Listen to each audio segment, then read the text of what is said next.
Hi there, it's Olga. The project I'll be creating today is a foldable diorama card. Although it is a 3D project, it can be folded and fitted into a 6x6 envelope, so it's totally mailable. It is also much more easier to put together than it seems. This tutorial is also a part of CRAFTY YouTuber blog hub that is meant to support smaller YouTube channels. It is also a great place to discover new CRAFTY channels. There are also lots of prizes given to commenters on the hub, so I'm encouraging you to leave your comments. You will find the link to the next stop on the hub as well as the full info about the hub in the description below. Now to the project. To create the shape of the card, I'll be using the die set by Spellbinders called Grand Cabinet 3D card. I have used just this outline die to create 5 die cuts out of thick watercolor paper. Then I have used all 3 dies like that to cut out this piece out of gold mirror cardstock. This is an ornate open frame. And then I have used just those 2 dies to create the outline frame. To create the sides of the box, I have used those 2 dies together to make the 2 pieces with slits in them, and then I have just used the outline to cut out the plain 2 pieces. I've also used this tag, but later on I'll change my mind on it.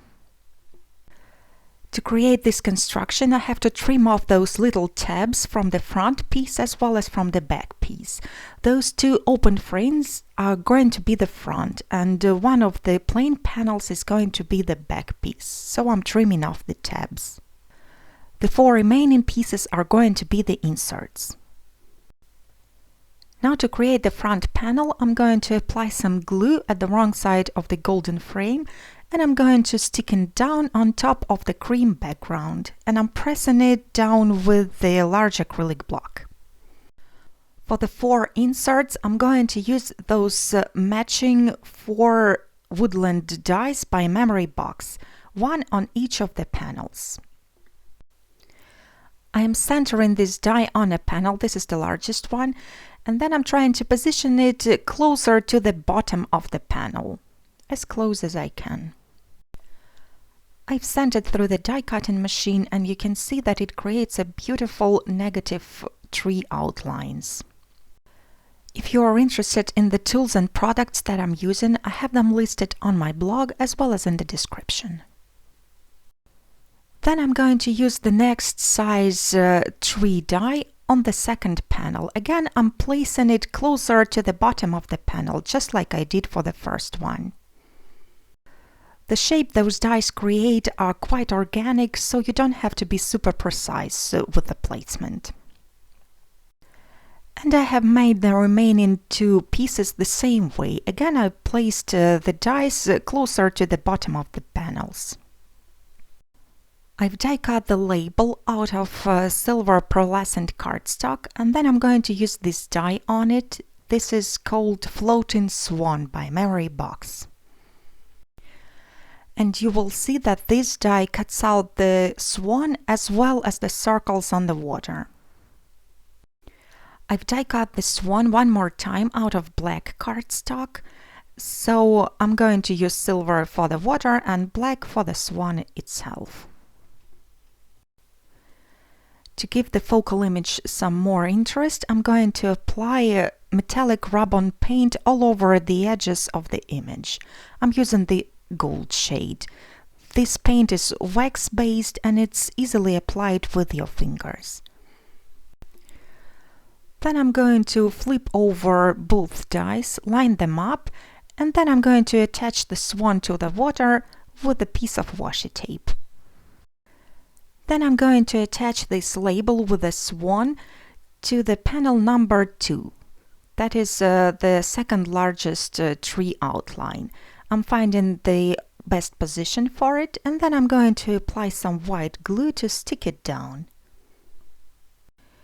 You can probably see that each one of those 3 dies can be used on its own, but they create a super stunning effect when layered. The next step is folding the long tabs on the side pieces.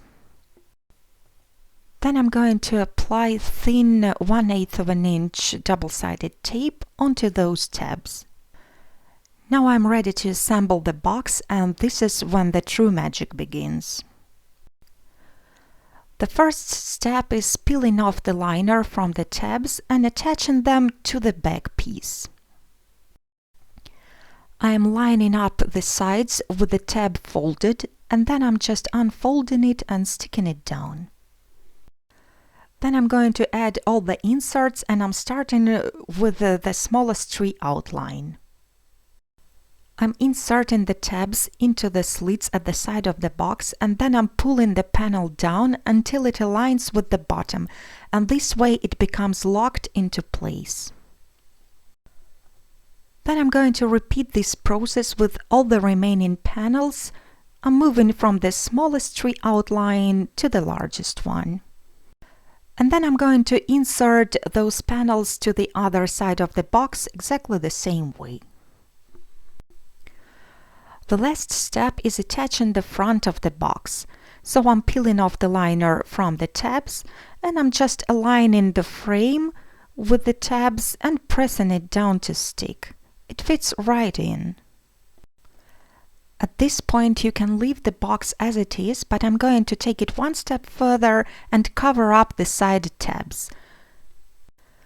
So I'm taking those plain side pieces of the box and I'm trimming off the long tabs. Then all I have to do is to apply some double-sided tape onto those side pieces, and I'm going to stick them right on top of the tabs.